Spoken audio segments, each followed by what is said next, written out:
Hey guys, welcome back to Resistance Chicks. We are your hosts, Leah and Michelle. Today is the 13th of March, 2018. I have to tell you, I have missed doing the news with these people. On Friday, we only did like a half a show, right? Not even half a show, a quarter of a show. Oh, why was that again? We went shooting. Oh, we went shooting. That's right. We weren't even here. We weren't here. We didn't have this. We weren't here with you. And Saturday we went streamed. You can't say, really? Did you just say strummed for past tense? Saturday at the rally for your gun rights, Second Amendment. Sunday we did big birthday bash with singing and all kinds of craziness. That was fun. And we haven't been going live Monday, Tuesday. But there's so much news, and there wasn't a lot of news on Friday, right? Or Saturday or Sunday. And literally, the Telford story segment of the night, we are going to go to the UK. We're going to do with Nigel Farage. He made a PragerU anti-EU Brexit video, which is phenomenal. He explains Trump. He lashes out at the European Parliament in only the way that he can do. So I look forward to that. We're going to talk about Lauren Southern, who I keep wanting to call Sutherland. I'm sorry about that. I'm talking about how she was detained under the Terrorist Act and was being told that our stream health is not that healthy right now. I don't know why. It usually, I guess, when this kind of thing happens, it might take a second. Or we have to switch which internet we're going through. But let's just... You can just keep rolling. I'm just saying. Okay, it may so get a little bit something happens. Weird. I'm going to work on it. I have my fidget pen. Oh my gosh, that thing is so fantastic. Here from... Eric. Donald. Donald, this is so difficult. Listen, for future reference, if you go to name your child something, just call them by their first name. But so anyways, I have this. Too confusing for people, man. So that's what you guys have to look forward to in the second segment. Stream health is green now. Freedom of speech is almost non-existent in the UK. I spent an hour of my life watching... about 10 people discuss extremism in Britain's schools, and they didn't even come up with suit and tie on, and everybody, and then the panelists were like, okay, all right, brother, keep going, go, get down with your bad self. All right, so in local news, it snowed today, March 13th, an interesting time to snow. We had a little whiteout where it was like, whoa, everything snowed. It was a little blizzard, a mini blizzard. That's what I wanted to say. It came in quick, it left quick, but it was fun. I love snow. I love snow. Like, I love it. Like, it's my best friend. I really love snow. Not a big friend of rain, except for in the summer when you need it for your plants. All right. I'm sorry, How guys, I'm sharing this on Twitter. many of you know, if you've been watching us, you know who Rex Tillerson is. There has been so much chatter going on for months. Ever since Rex Tillerson was appointed as Secretary of State. Even Breitbart was calling it. He's going to be out. He's going to be out. He's going to be out. And it would seem to me that Bannon has been right all along. And the only problem with Bannon was that what President Trump unfortunately saw as leaks, and other people labeled as leaks, was just Bannon getting information out to us. Right. To the Patriots. It was like our own secret line. We loved it. And I gotta say, if any of you know anybody at Breitbart, Breitbart has become a stale piece of toast. Mm-hmm. It used to be a place where you went to go get juicy things. Right. And real news, and they fleshed out their articles. Breitbart London, run by Raheem Kassim, is still amazing and full of meat. But the articles that you read on Breitbart are just plain news, not fleshed out, right, with no background, nothing to give you a jumping board off of, even. Mm-hmm. It's just the news. We're just going to... People have been hammering Breitbart. People have called it right-wing extremism. And so all they're doing is like reading or printing out like a print sheet. It is so incredibly dull and boring and tasteless. I know somewhere in here there is a Rex Tillerson cartoon. This came from Marlene. And I was trying to find it, but I can't find it. But there is a Rex Tillerson. All right, so Rex Tillerson is out. Now, there's a lot of speculation on if he knew he was going to be fired and what was going down. The White House has an official line, and Rex Tillerson came out with a line. Mm-hmm. And then, I guess this Undersecretary, Steve Goldstein, was fired this morning for contradicting the account of Rex Tillerson's dismissal, and the White House said, no, that's not true. You contradicted why he was let go, and so you're let go. So, this is interesting. Pelosi in 2017, Rex Tillerson is a Russian puppet. Then her other official statement, these are her official statements. Rex Tillerson was fired because he stood up to Russia. All of Russia. Yeah. He stood up to Russia, and Donald Trump is the puppet. Right. So Horatio, he was actually the first person to send this to me this morning. And he said that the British media are ruminating because Tillerson backed Theresa May against Putin yesterday, and Trump hasn't tweeted about it. And I just thought that that was actually really hilarious. I think my response back to that was, I love that we live in a world where whether Trump tweets something or he doesn't tweet something is a capital offense. It's a big deal. He didn't tweet about it. Oh my gosh. So what's going down? Theresa May gave Russia 24 hours. Jasper. Because I guess a spy was supposedly poison gassed. And they all have blamed Russia. Now, I love that they know that it's definitely former Russian spy. I love that they know there was supposed to be an anti-Putin guy. Right. And he was poisoned, so of course it's Putin. Right? Right. And I love that they already know that it's Russia, even though we still don't know the motive in Las Vegas or, you know what I mean? Like, but they know it's Russia. And, you know, Putin's little, what do you call her? His spokesperson said, you don't give a nuclear power 24 hours. Don't mess with us. Stop messing with us. Right. The whole world keeps messing with Russia. It's really not a safe place to be. But back to Tillerson. All right, so Tillerson was fired over a rogue bid to save the Iran nuke deal. That's from Mark Levin. And if you look at the different areas which Trump and Tillerson disagreed, it's hard to even understand why he was there so long. He's a globalist. They disagreed. He's an ExxonMobil millionaire. They disagreed on Iran. Right. Disagreed on climate change. Disagreed on the Paris Agreement. Disagreed on North Korea.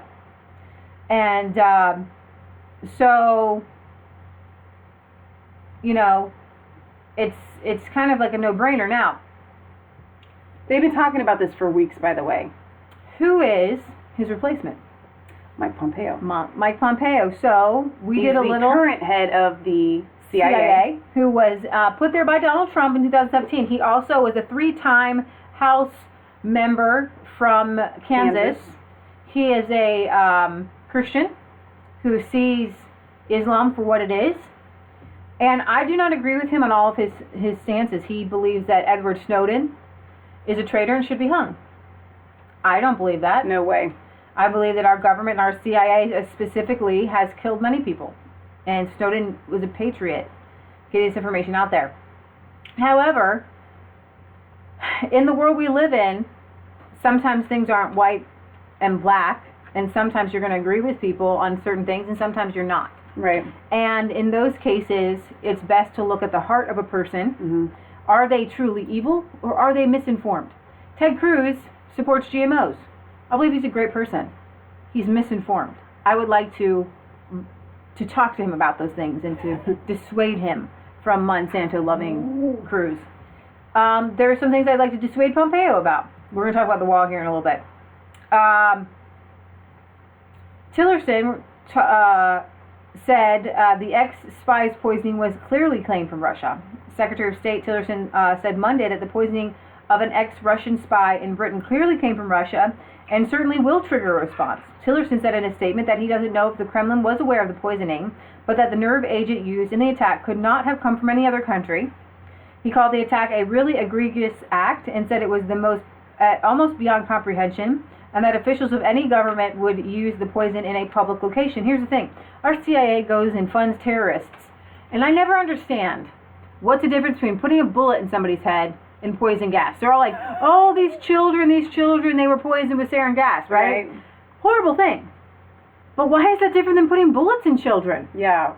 Seriously. Which is something that we have funded. Exactly. From Ukraine to Syria and now the United Kingdom, Russia continues to be an irresponsible force of instability in the world, acting with open disregard for the sovereignty of other states and the life of their citizens.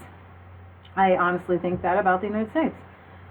Ex-Russian spy Sergei Skripal and his daughter were found to have been poisoned with a nerve agent in Britain last week. British Prime Minister Theresa May said Monday that it was highly likely that Russia was responsible for the poisoning. She gave Russian officials till Tuesday to respond to her claims, till today. The White House on Monday voiced support for Britain, but declined to say directly whether Moscow was responsible. Look into it. That's what Putin said. Right. Why don't you look into this and look into it? I can't say either way. Could have been Russia. Might not have been Russia. I don't know. But for people to say, I know for a fact, it's like saying, like in Syria, I know for a fact the sarin gas came from Assad's regime. Right. When it very well could have come from other Muslims and other ISIS members who we already know that ISIS doesn't care about people. And to say that something comes from Russia, they always tie it all the way back to Putin. But at least here in the United States, the FBI and the CIA have become rogue agencies. And so if the United States were to kill someone, right, you couldn't say Trump did it. You know what I'm saying? So there's a really big difference here. Right. All right, so... Hang on, wait, before you move on to that. Go ahead. Because I just so happen to have this up here. Today, there was a ex-Putin or current Putin enemy, Nikolai Glushkov, who was found dead in London today. Russian exile Nikolai Glushkov, a close friend of late oligarch and Putin critic Boris Berezovsky, has been found dead in the UK, according to reports. But who is Glushkov? The 68-year-old's body was discovered by his family and friends late on Monday night. The cause of death is not yet clear, but strangulation marks were found on the deceased's neck, according to Russian newspaper Kommersant. Metropolitan Police confirmed a man in his 60s was found at a home in Clarence Avenue, New Malden, on Monday, and that the cause of his death was unexplained. Counterterrorism police are leading investigations as a precaution, although there is no suggestion that Mr. Glushkov's death is linked to the poisoning of former spy Sergei Skripal, I think that's who we were talking about, and his daughter Yulia in Salisbury. Who is he? He was a former deputy director of airline Aeroflot and a former finance manager of Aktovaz. He was a close associate of Russian oligarch Boris Berezovsky, who was a friend of murdered spy Alexander Litvinenko. Berezovsky fell out with Putin in 1999 and fled to Britain, while Glushkov was charged with money laundering and fraud and subsequently jailed until 2004. Glushkov moved to the UK in 2006 after a Moscow court sentenced him to a 2-year suspended sentence for fraud in 2006. In March last year, he was sentenced to 8 years in prison in absentia and issued a 1 million Russian ruble fine for allegedly defrauding Aeroflot of 122 million during his tenure as finance director there in the late 1990s. At the time of his death, he was living alone in New Malden, southwest London, and was said to be a nice man who used to give his neighbors' children gifts at Christmas. A neighbor who asked to remain anonymous said he used to say hello in the street, and he came to give our children gifts at Christmas. He was a nice man. Well, it sounds like he has many enemies. That's exactly... We are the same person. That's exactly what I was thinking. Here's the deal, guys. It really, when you're in that kind of level of corruption, we just watched the Murder on Orient Express or something like that, the new one. Oh, there were 10 people who wanted to kill the man. 10 people wanted to kill that man, and it was Johnny Depp that died. And I'm giving the movie away, whatever. We just totally gave the punchline, whatever. No, we kind of didn't, but maybe, whatever. It doesn't matter, it's our show. I'm sorry if we gave the punchline. The point is, he had a lot of enemies, and he knew that he had a lot of enemies. And when you have a lot of enemies, it doesn't always have to be the Russian president that killed you. Right. You know, Russia is, he was a nice man. He gave our kids presents. There are so many corrupt people in Russia, it's not even funny, okay? So, but there are everywhere, and we're going to talk about, corruption everywhere. All right, so, who's Pompeo? Mike Pompeo. Well, do you know her? How well do you know her? I only know her by reputation, and it's a strong one. I mean, she's a career person who has risen the ranks within the organization itself, but she's one of those people behind the scenes that I think has earned the confidence of the men and women who serve there, but also... He's first here talking about the new CIA director, I believe, here. On Capitol Hill and her presence. It's a big step for a president to name a new CIA director, and he obviously has the confidence in her. Where do you think it went wrong with Tillerson and the president? Or is it a case of never really being right or connected, as two people would? Rex Tillerson is immensely qualified and a good representative. He's been awfully successful in every job that he's been to, and by all accounts, I think, by most accounts, what's happening overseas for the president has been a really strong thing. But when you don't have the daily interaction with a new president, somebody who doesn't come from the history of being in Washington D.C., you've got an outside businessman who's suddenly thrust into this role. He's getting new information, new intelligence that he hadn't had before.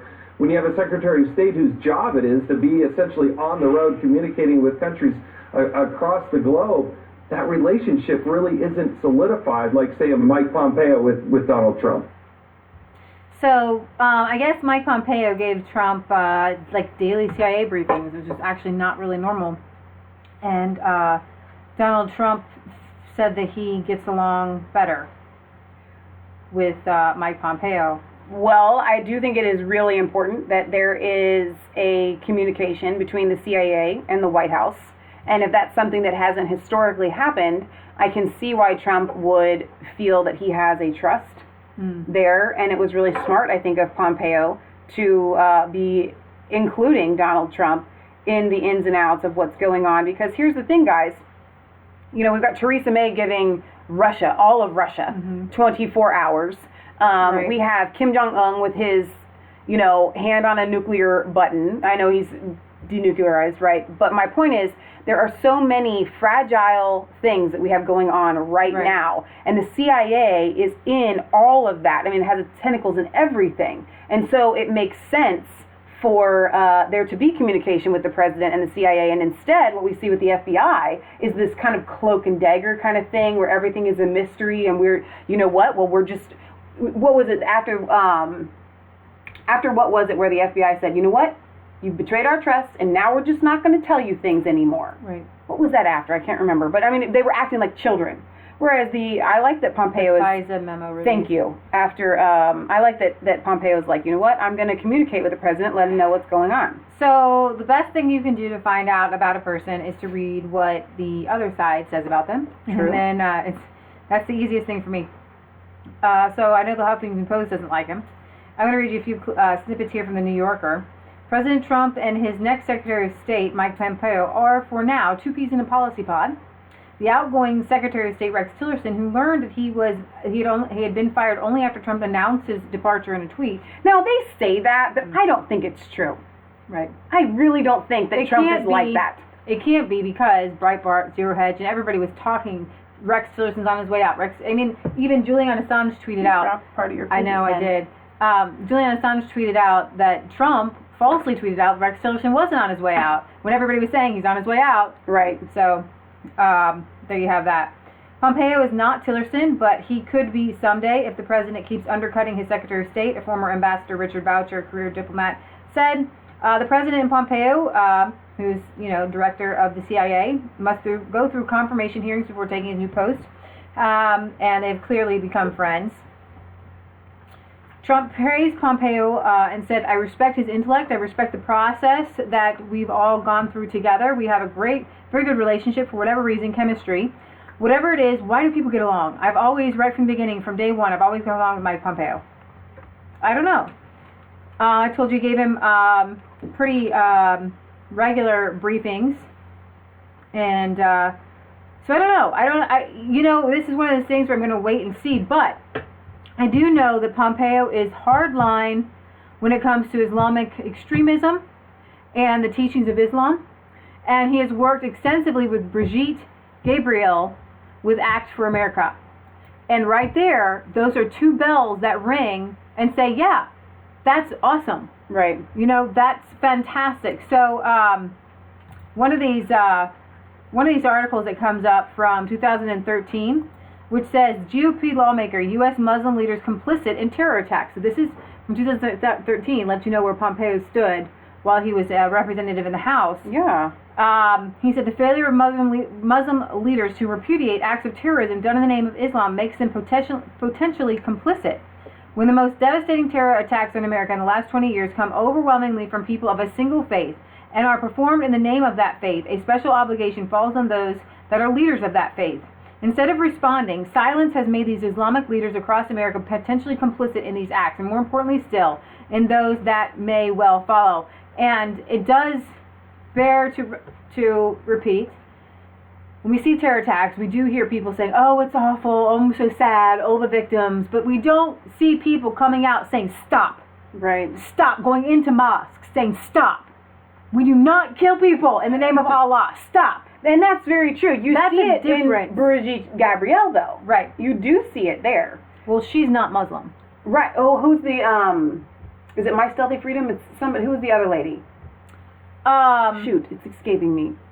Anyway, yeah, they're trying to that wonderful but she's an ex-Muslim, and she talks. She's trying to reform Islam. Well, there's several different ones. I don't know who you're talking about right now. Okay, well, there is a group of people that are trying to reform, and not really. What is? Yeah, just reform. Are you talking about Ayana Hirsi Ali? Yeah, I think so.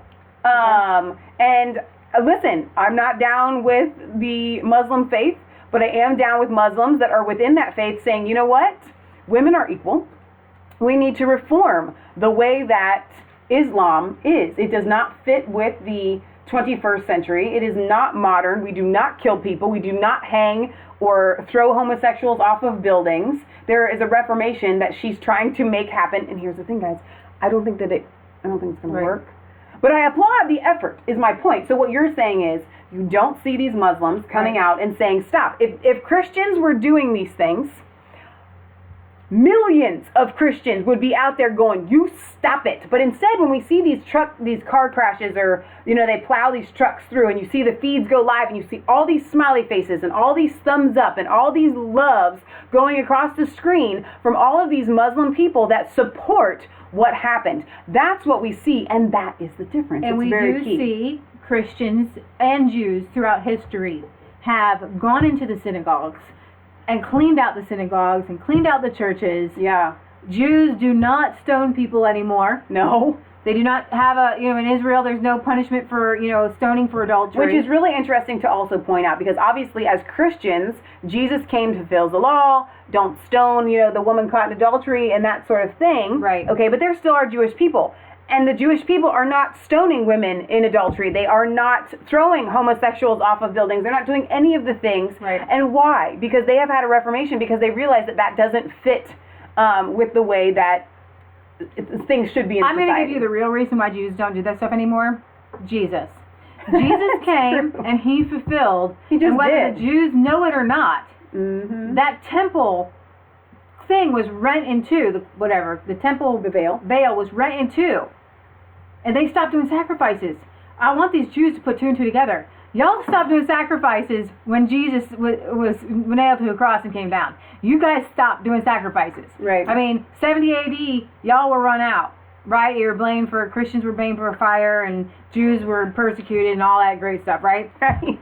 So that was when the Jews had to reform because of Christians. Because of Christians. They're like, hey, Jews, that's bad. Yeah, it's bad. Be like us.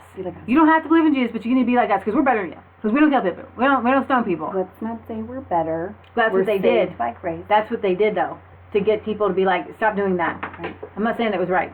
But Christians throughout the years, who were supposed Christians, had burned people at the stake, gouged people's eyes out, and other Christians have been like, stop the insanity. Stop it. You stop it. Martin Luther, you stop it. Stop selling indulgences. That's right. All right, so Stop it. I'm going to move on from that. You get the gist, right? So here's this Huffington Post article that says American Muslim groups troubled by Trump's pick of Secretary of State. So okay. That leads me to believe I shouldn't be troubled by this pick in this area, right? Good point. So again, read the negative, right? Double negatives here. President Donald Trump's decision to nominate CIA Mike Pompeo as Secretary of State has alarmed Americans' top Muslim advocacy organizations. Like what? CAR, the Council of Islamic Relations, who supports Hamas and terrorist organizations. Yeah, you should be alarmed. You should be and I'm scared. happy about it. Scared. Because we're done. Well,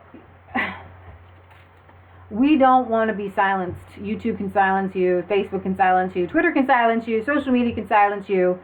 I mean, Health Ranger's off of the internet for saying that there's two genders. Here's the thing. With talk like this, if we actually got to be huge, we would be in the same shoes as Lauren Southern if we tried to go to the UK. Right. Because we're saying the exact same things. Exactly. Except for, I guess it was the last time she went. Well, we'll cover that later. She did a social experiment where, I was so tight. I'll tell you again. She did a social experiment because there have been pamphlets going around saying Jesus was a homosexual. So they decided to see what would happen if they said Muhammad was a homosexual and loves all gays and transsexuals. Really? In a positive way. And they set up a booth as a leftist, as a liberal, and pretended to be leftist liberals and said, Muhammad loves transgenders. Muhammad loves homosexuals. He's a homosexual himself. Which is actually much more closer to the truth. Well, that was one of the reasons why they wouldn't let her in the UK, because that was inciting racial hatred. But saying that Jesus is a homosexual is not. Okie dokie, which is interesting because, little news for the day, Richard Simmons sued a tabloid. No, kidding. You know, in the UK, they may not even know who Richard Simmons is. He has this big afro, and he would do all the aerobics exercise programs. Help heavy people get sweated off. With the cheesiest, happiest, okay, you know. So anyways, he sued a tabloid for saying that he had undergone transsexual surgery to be a female. He sued them because he didn't. He hadn't. He said, I'm not a transsexual. But the judge threw it out and made him pay for their lawyer fees because while they did lie, being called a transgender is not slander. And it doesn't harm you or harm your career. Really? So he has to pay like $150,000 of legal fees. Even though they did lie. Because transgenderism is a positive thing. Being a transgender is positive. So it wouldn't be negative to you if somebody called you a transgender. But see, I disagree. And not on the grounds of it being a bad thing. All right, it can be a positive thing. But if somebody were to say that I did something that I did not, then I think I should be allowed to the point of suing somebody them. for slander, it has to harm them in some way in their career or something. But it may harm them in their career because Richard Simmons could argue that people that follow him don't agree with or don't like transsexuals. I don't know, but anyways, Muhammad, it's slander for him. I get it. Yeah, you see, I'm following. Okay, so they're pretty upset. The Muslim Public Affairs Council says he's divisive and will erode American Muslims' trust in the government. I'll leave that for your own comments in this comment section. Pompeo's tense relationship with American Muslims go back to his days as a Tea Party representative. In his 2013 speech on the House floor, he falsely accused Muslim leaders of being silent after the Boston Marathon bombing. All Americans, especially Muslim Americans, need a Secretary of State that is willing to push back against the rising tides of anti-American sentiment and Islamophobia. This is from the Huffington Post, by the way. Yeah, I'm just letting you know. You have to read it backwards. He, let's see. I'm going to try to get, he spoke at some things. I'm going to try to get this right. All right, so I do know that he, I look at Britt Baza says here, the UK is banning the wrong people from entering. Yes. And that's so true because Tommy Robinson has pointed out a case after case of the terrorist of the London car crash on the London Bridge, right? He actually said, you know, I've trained with ISIS, I think, and I want to do harm to people, and they still let that dude in. They let him in, and he committed this atrocity and killed people. All right, so Pompeo spoke at the CSP's Defeat Jihad Summit in 2015. And obviously he has spoken with and works with Brigitte Gabriel, Act for America, and this is how they slander her. One of the nation's largest grassroots anti-Muslim groups. She's not anti-Muslim, she's anti-terrorism. In the past, Gabrielle has claimed that practicing Muslims cannot be loyal citizens of the United States. Her group has successfully lobbied state legislators to introduce bills banning foreign law in U.S. courts. Last year, Act for America organized the nationwide March Against Sharia protest against the non-existent threat of Sharia law. Okay, pause right there. Okay, sometimes we read words and they don't sink in because you guys are doing other things, and I get that. So I want to pause on a couple of things that stick out to me. It says they're saying this is a bad thing. That she's lobbied for state legislators to introduce bills banning, quote, foreign law. This is America, and we are not going to allow foreign law to become supreme over American law. Y'all in the UK have Sharia in the courts. United States. Sharia courts, which show that women are not equal to men in marriage, and men can just take the kids. Now, again, it's saying that there's a non-existent threat of Sharia law. We already know women are being female genitally mutilated, and that Muslims in America do practice amongst themselves Sharia law already. I find the ability to beat your wife without consequence a threat. And if we just went on that part of Sharia law alone, which is accepted by Muslims far and wide, okay, because women are not treated as equal in marriage. You were just watching that video today. And there was that guy on there that you said seemed to be, he homeschooled his kids. He seemed to be a very rational Muslim. And they had asked him. Towards the end, okay, so what parts of Islam would you do away with or whatever? And he said, well, listen, you can't mess with their prayers. Or Ramadan, you can't move Ramadan to another month with shorter days. It's got to be in June or whatever. And he's like, and so he was asked. He said, so what about treating women equally in marriage? He goes, no, that's part of Islam too. You can't get rid of that. It's a core fundamental belief. You cannot get rid of the fact that women are not equal in marriage. Right. It is fundamental to Islam. For this totally rational, anti-terrorist, anti-jihad Muslim. I find that to be a threat, right. Huffington Post, of Sharia law. These are supposed to be, by the way, feminists. These women rally and do all these things and wear their little pussy hats and they say all these things for women's rights. And yet, they are trying to say that it is a woman's right to be in a religion, to be subjugated by another man legally. Now, Christianity, wives, submit yourself to your husband. There is no legal law that enforces that. So if they were to say, you know what, this is a teaching, the women, and they want to be submissive to their husbands, all right, fine. But the fact that these women are treated as second-class citizens legally before the law. Right. That's the problem. That is an issue. And so, no, I'm sorry, we're not going to allow foreign law to precede or supersede American law here in the United States. Huffington Post, that's not a bad thing. They're so weird. So Pompeo has repeatedly spoken at the Act for America's national conferences, and the Southern Poverty Law Center has Act for America on their hate speech list, and calls them anti-Muslim, blah, blah, blah, blah, blah. So, blah, blah, blah. That's what you need to know about Mike Pompeo, and we're sure to learn more about him. I mean, Tillerson was had a $180 million retirement plan from ExxonMobil. He'll be fine. He'll be just fine. Abelmark Lunsvid says the word I'm looking for is abrogate. All right. We can go with that. Okie dokie. So, how many of you heard about Trump going to visit his border wall prototypes today? Hundreds gathered. You can hear people chanting.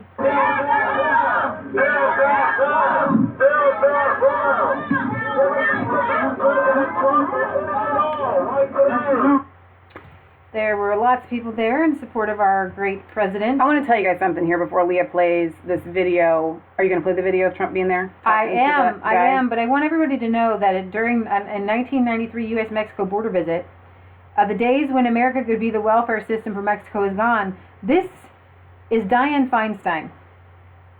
And who's that Clinton chick back there? You all know who she is. Forget her name off the top of my head. Can't remember all the evil ones. You know who she is. Go Go ahead. Tell me. It's blurry. I can't. Bodies, why? Why now? If you'd like me to respond, I'd be happy to. I think probably in the early part of the century, there were higher numbers. Since that time, Janet I think Reno. the numbers have escalated tremendously. You see a lot of illegal smuggling.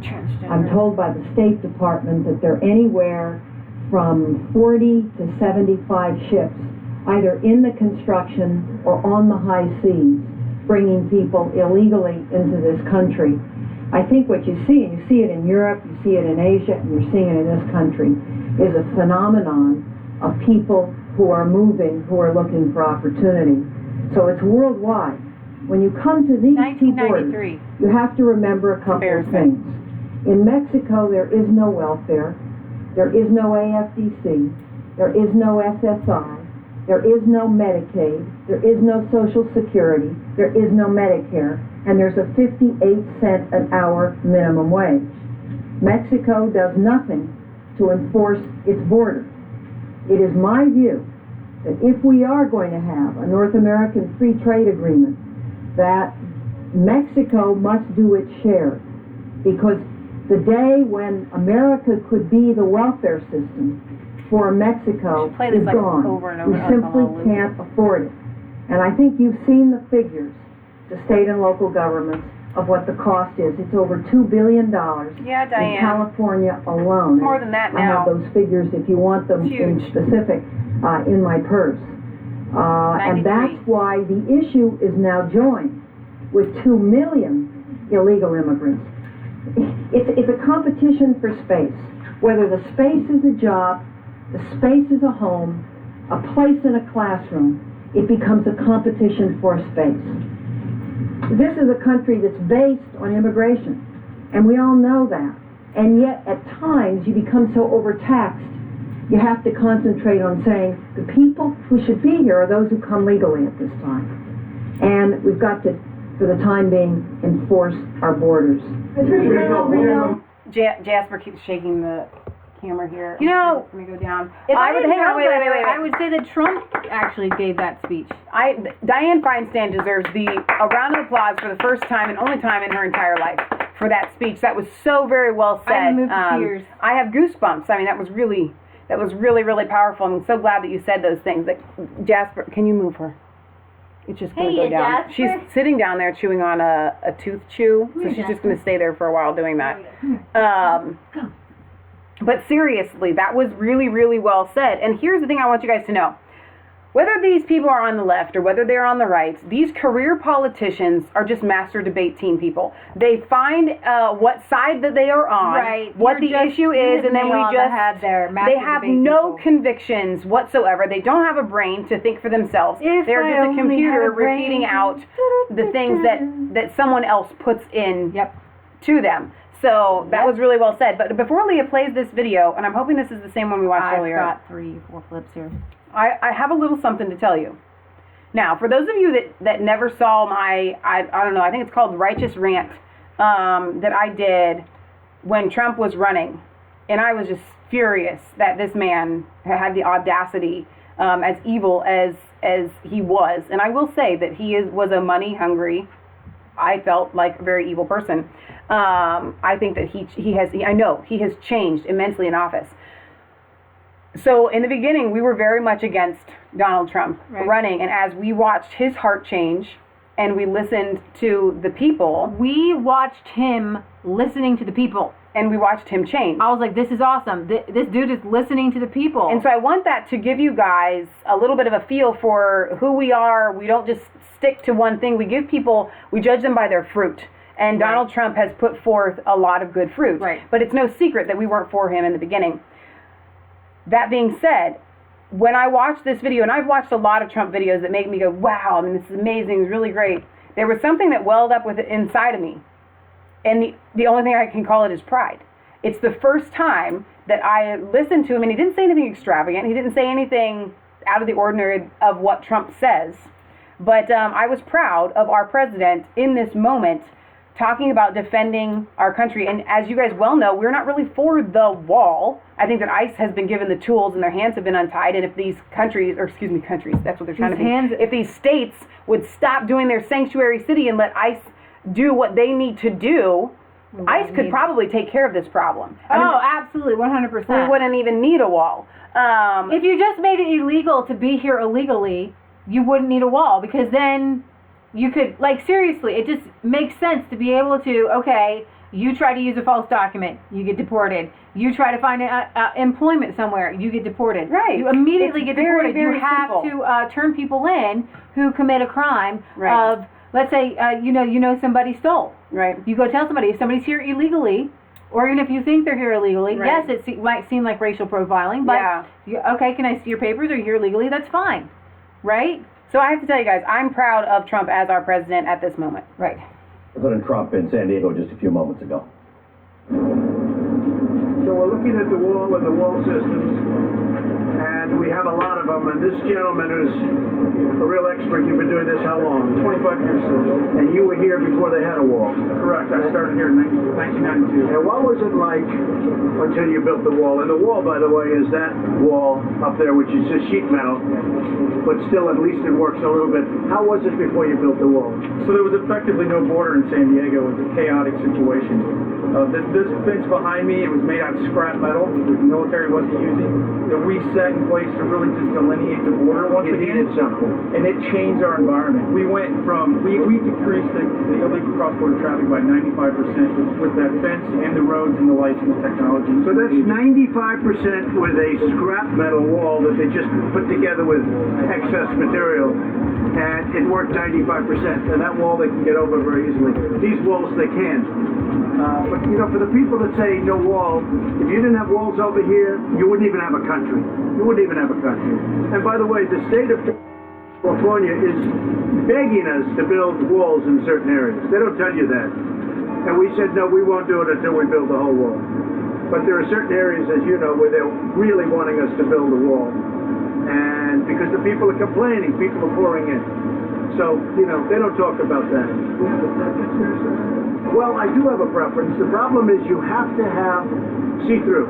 You have to know what's on the other side of the wall. And, I mean, a preference is something like that. The problem is you don't know what's on the other side of the wall. And if you don't know what's on, I mean, you could be 2 feet away from a criminal cartel and you don't even know they're there. Now, we have equipment to take care of that, X-ray equipment, etc., but if you're on that side of the wall, that's the hardest wall to scale. It's got a lot of assets. So he makes a lot of great points, and you have to be able to see through to something on the other side, which I found, yeah, that's probably true. Let's see. This is Donald Trump. If we don't have a wall system, we're not going to be a country. Congress must fund the border wall and prohibit grants to sanctuary jurisdictions that threaten the security of our country and the people of our country. We must enforce our laws and protect our people. Yes. This wall propaganda? Yes. Exactly what this is.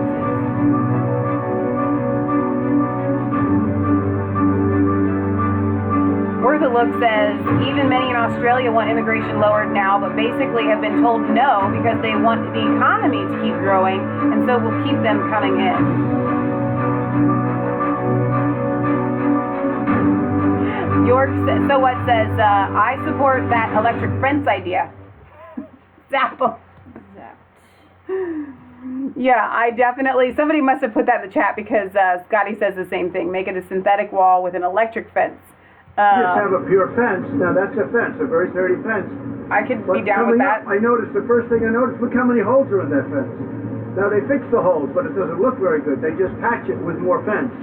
If you take a look at the fence, and it's a very powerful fence, not doing the trick, because they cut holes in it, and then they're patching holes all the time.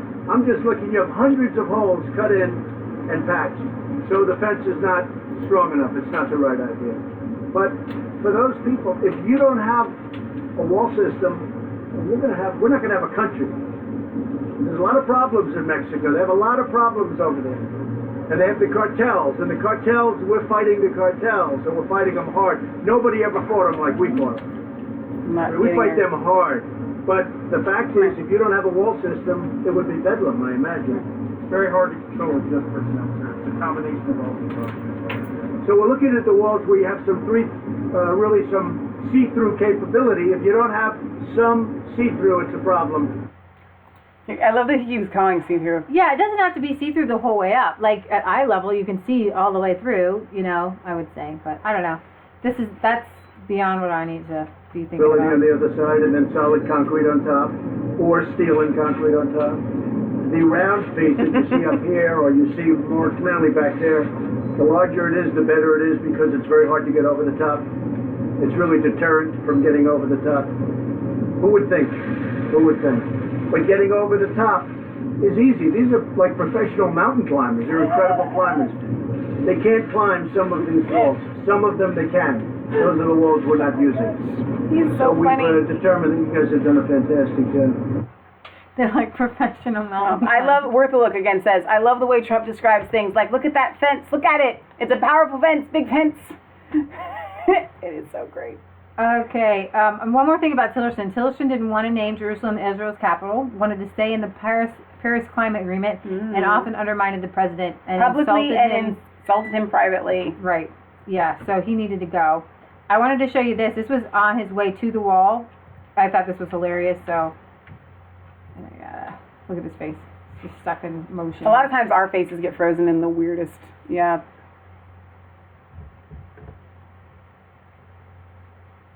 Wall. There we go. I'll see you at the wall. I'll see you at the wall. I just thought that was funny. I'll see you at the wall. That is fantastic. Here's a They have two walls. Can I have one? Can we have one wall? So that's just I think maybe we need to sit down and have a conversation with Dianne Feinstein and ask her what some of her ideas are about keeping the illegals out, since she obviously feels pretty fervently about that because we can't afford it. Right. She said it herself.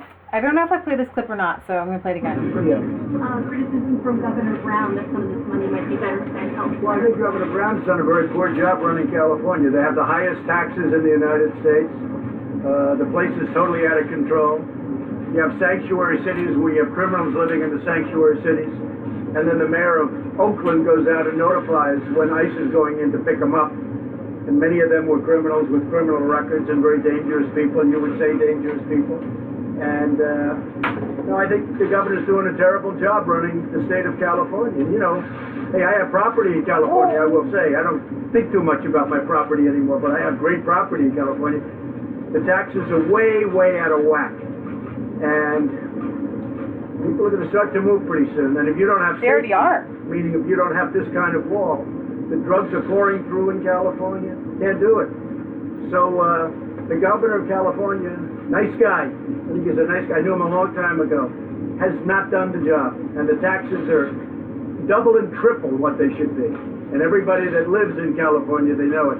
And they're not getting, here's the thing about those double and triple taxes. All right, just down the street from us in the city of Milford, where we do not live, they pay a 1% income tax.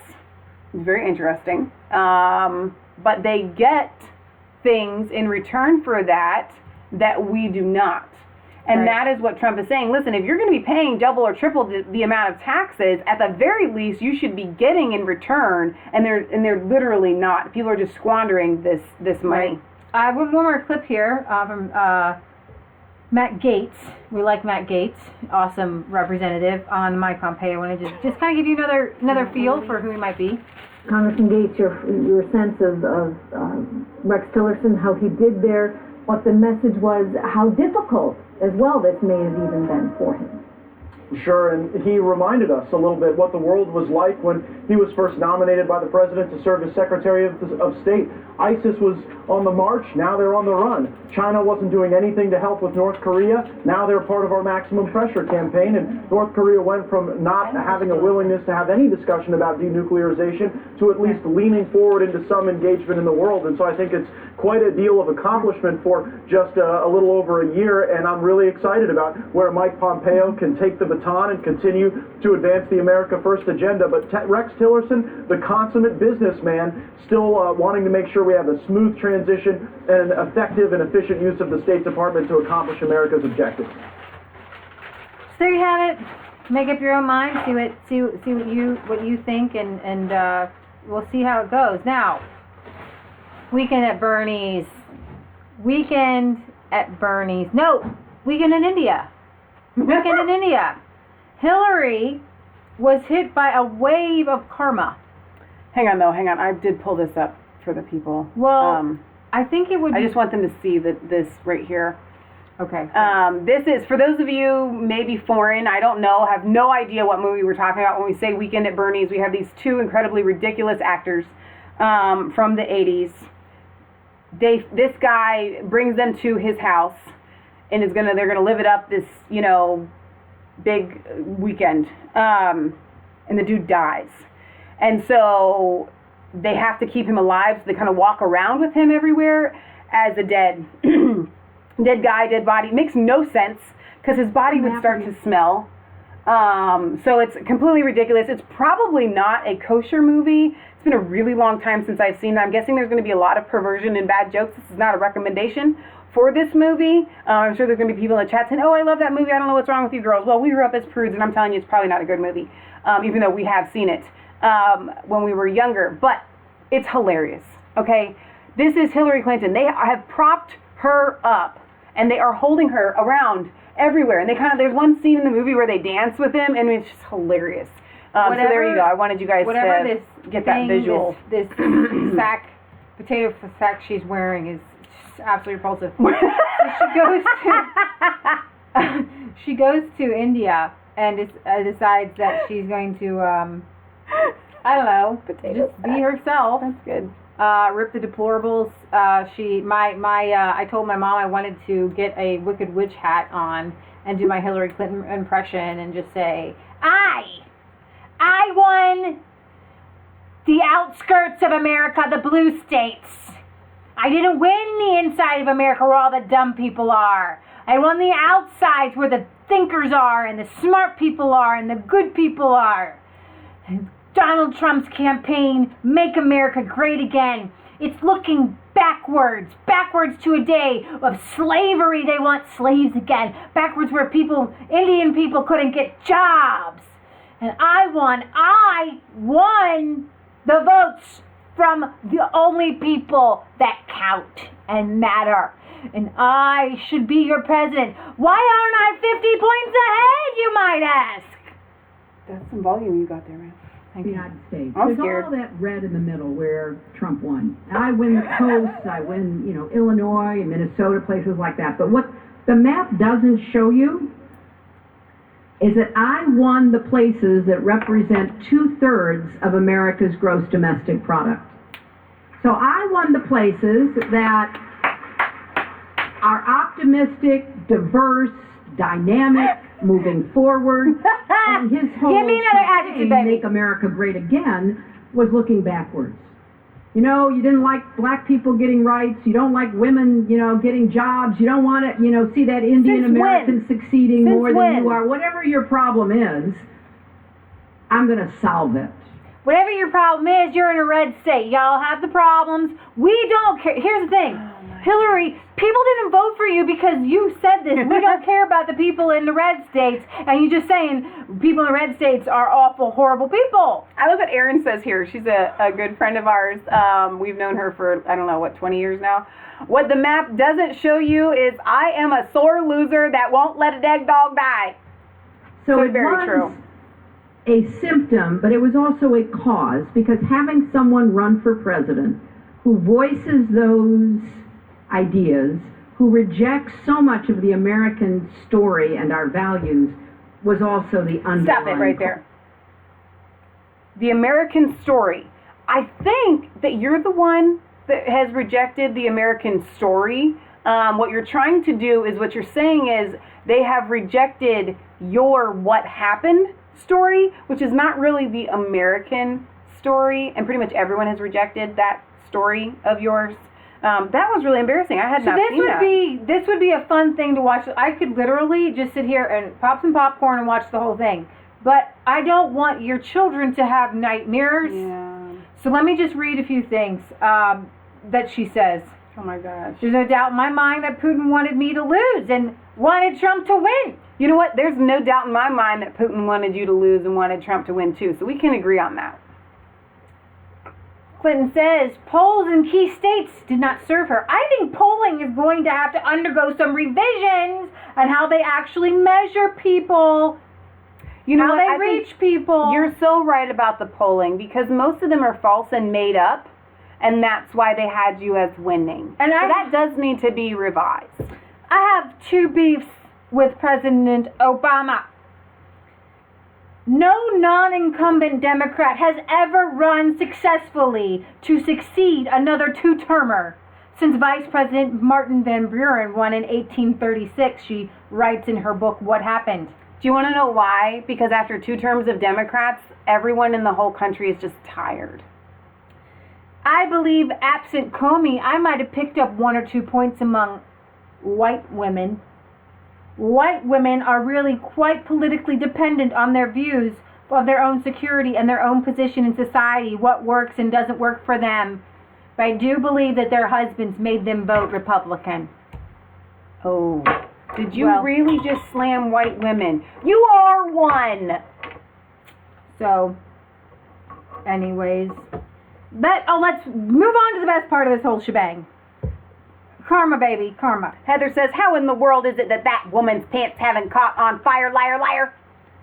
I don't know, because they look flammable to me. It did look very flammable. Now, this outfit, I mean, I have to commend the amazingness of this kind of, like, hospital gown looking cut.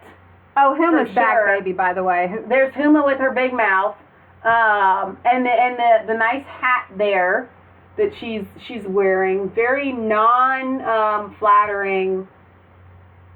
How does she walk out in public looking like that? I don't know. They put her in the worst clothes. I mean, she just looks like a hag. But play the hag falling down the stairs. This will make your day. I don't have the hag falling down the stairs. I thought you said you wanted to bring it up for people to see. I don't have it. I thought you had it. What'd you say? I brought it up for people to see. Well, I have it. I brought up the Weekend at Bernie's picture. Okay. It's gonna have to get bigger. We'll watch it a couple times. Here we go. Ready? 1, 2, 3. Whoa! Whoa! Nope. We're not done. We're not done. Hold me, baby. I'm not gonna make it. Whoa! Not gonna make that either. She's getting rid of her sandals because obviously that's the problem.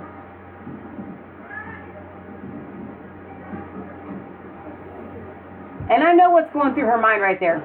Hashtag, that's not my president.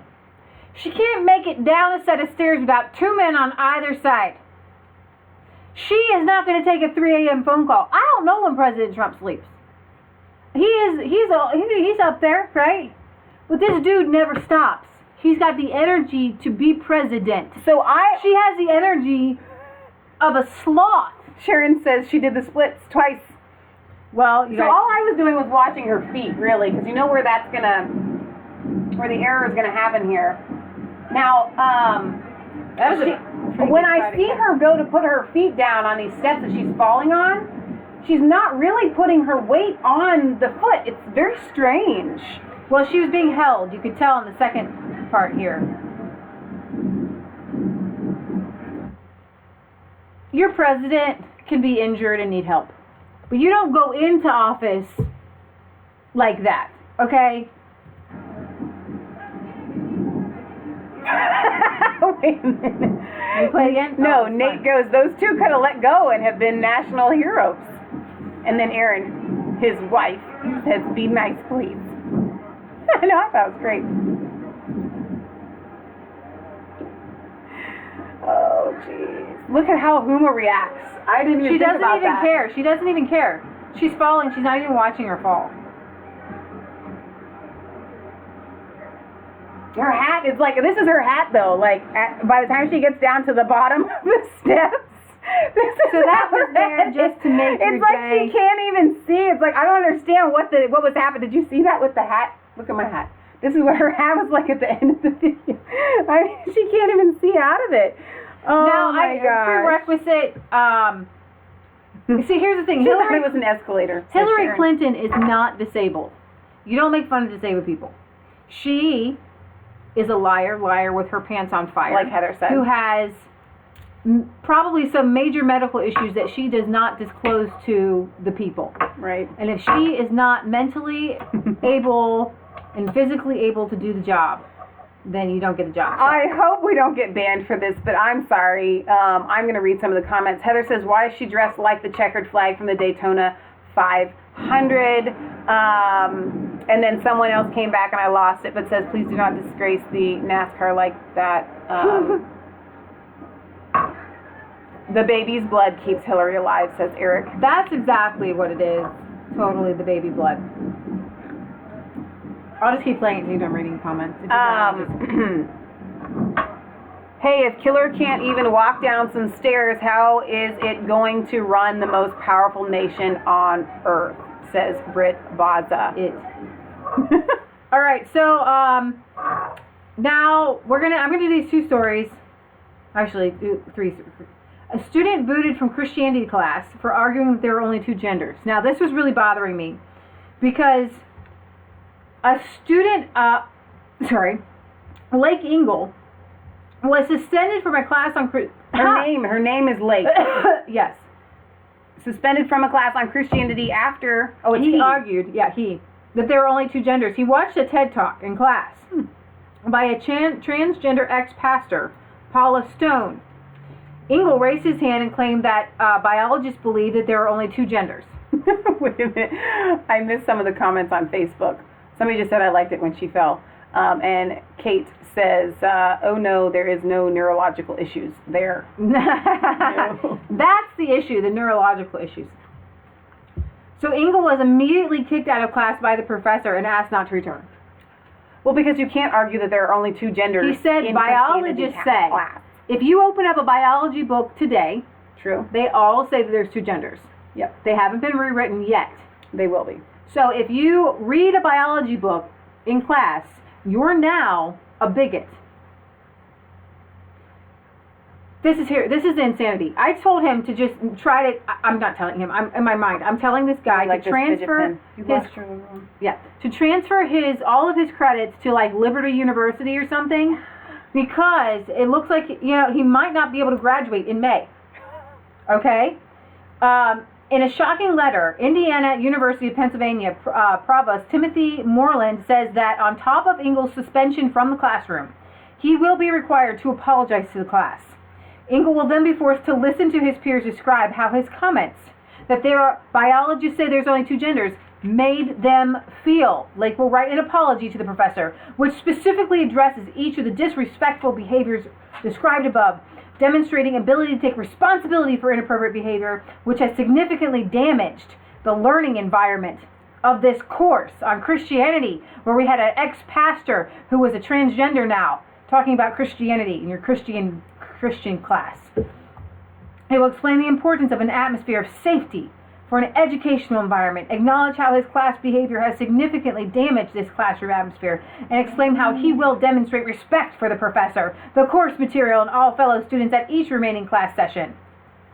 He will begin class with an apology to the class for his behavior and then listen in silence as the professor or any student who wishes to speak shares how he or she felt. If there ain't one person, if he goes and does this, I wouldn't go.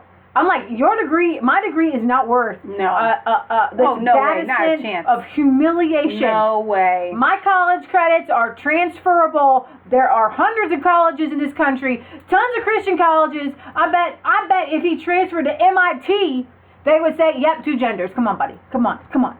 True.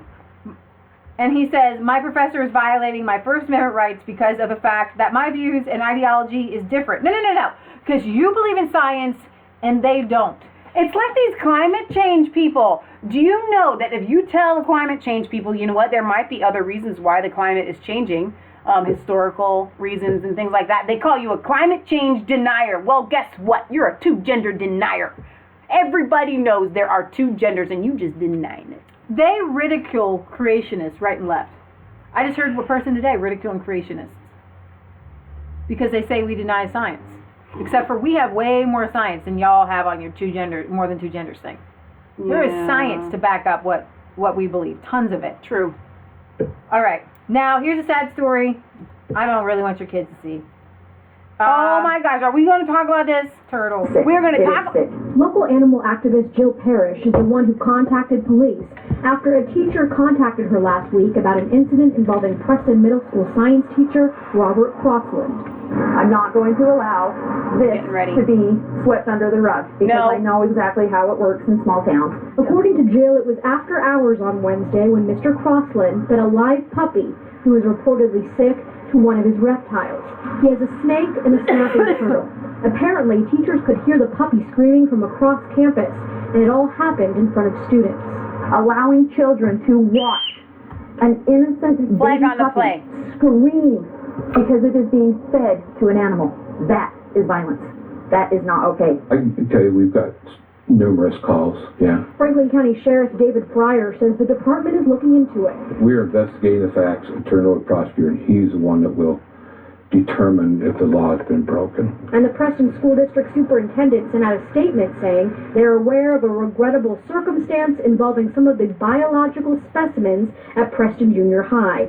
He went on to say, while the district certainly does not condone individual actions that may violate district policy or reasonable expectations of behavior, we hope that any errors in judgment by the teacher in this instance will not cause us to forget the years of care, effort, and passion the teacher has given to students in Preston School District. I want y'all to understand something right here and right now. This teacher who fed a puppy alive to a snapping turtle has not been fired. You can be a good person and you can be a good teacher. What you did is not okay and it is against the law. Jill, who had Mr. Crossland as a teacher herself, says this has been going on for years. She says he'll offer extra credit to students who bring in an animal for his reptiles to eat. And he says it's all in an effort to teach them about the circle of life. You have a teacher who is taking these kids in there and showing them this torture to these animals and saying, oh, this is so cool, this is nature, this is what happens in nature. How is that not screwing with these 12, 13-year-olds' minds? The superintendent tells me that Mr. Crossland is still employed here at Preston Junior High, and while the incident is under investigation, he has not been placed on administrative. He hasn't even been placed on administrative leave. So why is this wrong? It's wrong for several reasons, but let me just give you some of the top reasons. Number one, you can't torture animals, and you don't torture them in school. I would not be in favor of him feeding a dead puppy to the snapping turtle. Right. But the level increases exponentially when you have a snapping turtle who is given a puppy to torment. Here's the thing with snapping turtles. Here's the thing: when you're trying to show the circle of life, the puppy would have had a chance to run away in the circle of life. When we're doing the whole food chain thing, dogs are above snapping turtles because I looked it up. A snapping turtle average speed is 1.07 miles per hour. Puppy would have been able to run, teacher dude. And so what had to have happened in that incident was he had to put the puppy in a very small, confined area where the puppy couldn't get out, like a gladiator Roman Colosseum.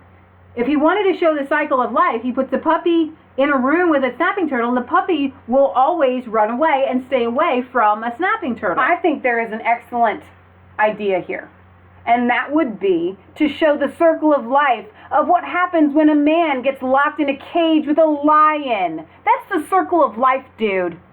That's a good idea. Let's see how you do then. Because even if you weren't in that cage, you would not be outrunning that lion. Is he going to put children in with alligators or something next? Now, Kansas was concerned that this could somehow be a pendulum that swings the other way.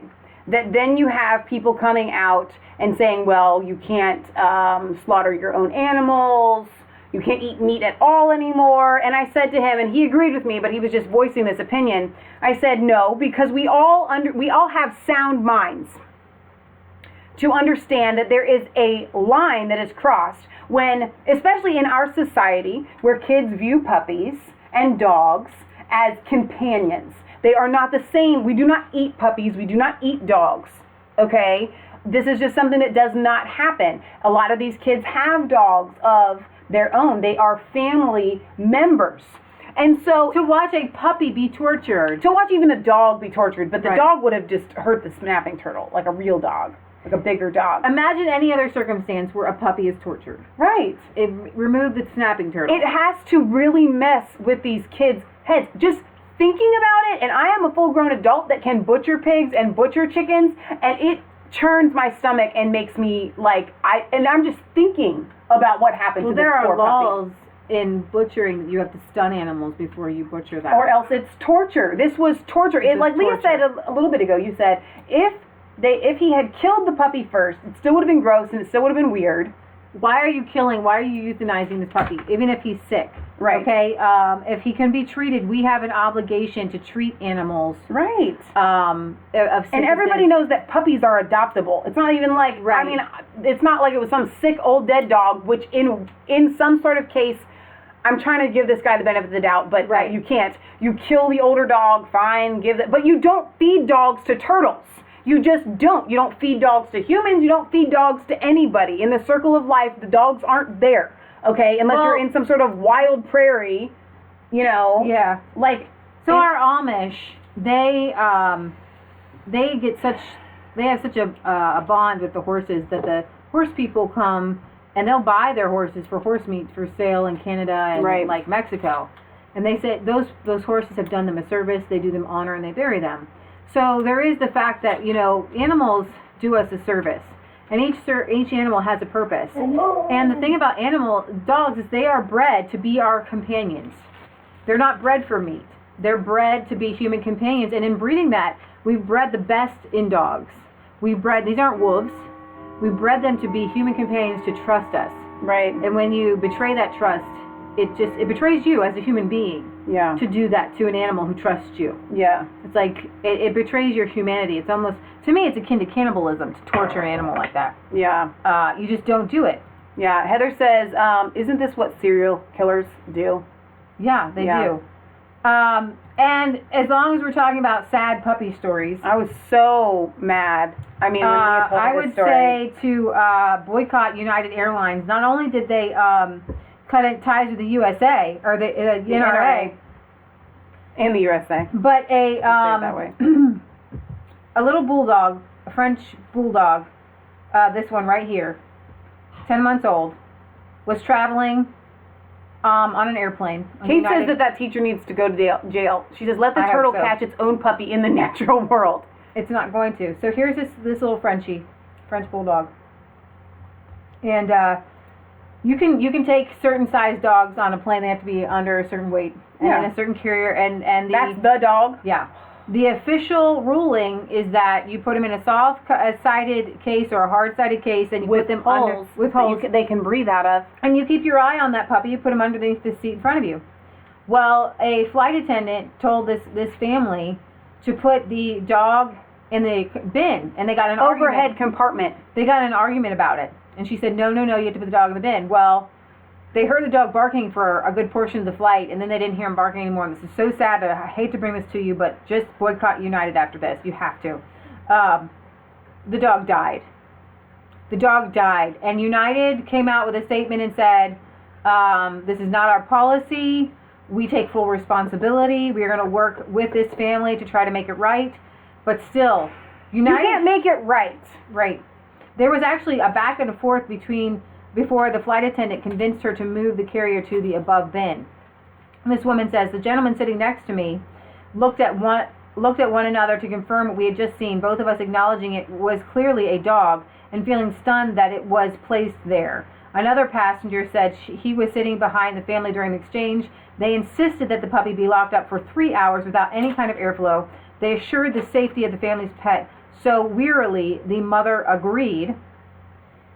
And Brian Castano said his wife was unable to get up from her seat during the flight to check on the puppy because there was turbulence during the entire journey. I want to let you guys know something because a lot of people might be thinking, all right, the flight attendant maybe was some psycho, weird, ignorant person.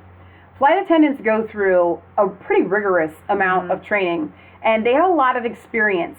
And people travel with dogs all of the time. If this doesn't go back to United as a policy that it is okay to put dogs in an overhead bin, that would shock me. You can't remedy a lost. I would sue for millions of dollars. They should get like a couple $1 million out of this. Yeah, oh, absolutely. Millions. You can't kill somebody's pet on purpose. Through suffocation, by the way. The dog suffocated because I asked Leah, I said, what did the dog die from? I mean, it wasn't a random thing. Airflow. There was no, because you guys have all seen those overhead compartments. That was my first thought. Even if some air does manage to get in there, if you are in a compartment, you will breathe faster than a 2 square foot or however big it was, you know what I mean, area. That air is going to go like that. If they loved the dog enough to travel with it, this is a loss, and the mental harm that it has to do to these people for the rest of their lives, the entire family, knowing that if they had just disobeyed that flight attendant, that their dog would be alive. Give them millions. I think they deserve it. Me too. I hate to end on such a sad note, weird note, but we want to, if you guys want to stick with us, come back in just a second, because we have a whole slew of things in UK to bring to you. Nigel Farage, Lauren Southern, Tommy Robinson. So like, comment, and subscribe to Mass Faith 3 and Resistance Chicks. Ring the bell for notifications. Find us on Facebook. Follow us on Twitter. We love you. God loves you. God bless. We are going to do another brief mail call, I think, or do you want to wait? Let's we'll do another one. Because there are a couple more people that are supposed to have sent you things that have not Friday's arrived the day yet. where everybody comes. So let's just wait till Friday. We'll do Leah's birthday mail call. Worth a look. You have to go to bed. He's got a work thing in the morning. You have to watch this back. We're going 5 hours. We're going to your country now. Watch Well, it actually, back. it's only 4 right now. It's only 4 hours because of the daylight savings. You guys in the UK won't have daylight savings until the 25th. So where we are normally a 5-hour difference, now we're just 4. Yeah, can I just, God, please get rid of daylight savings time. It's been painful. Stupid. It's not 9:50. It's 8:50. My body is telling me that. That's it. All right, so I think Eric says, we could put Hillary in a snapping turtle. I'm sorry, I just can't help it. Okay, we'll be back here 2 seconds. I gotta upload a picture, change the title, let the dog out, go potty, and then we'll be back. We'll be back. We'll be back. Let's go. Bye, guys. Come on, Jasper. I was cold, all alone. No place for